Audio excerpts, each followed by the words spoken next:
All right, here we are. AC going up. I got tagline keeping it off the unit. And then you got Bill up top running the controls.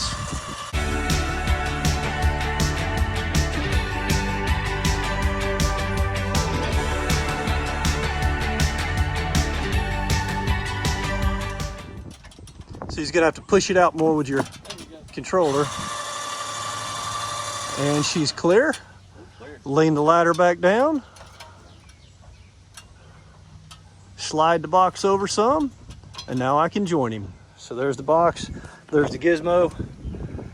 Worked great. AC lift. RV AC lift. RV AC lift. Now this guy here, he might look familiar.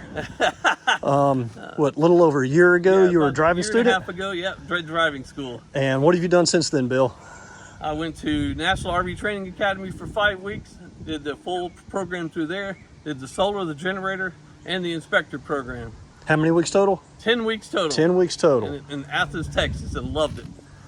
The best thing I ever did. Awesome. And now here we are hanging out, helping each other out. Exactly. Damascus Road RV and RV Care Wizard, putting on an AC unit. First time with this little gizmo here. Worked out great.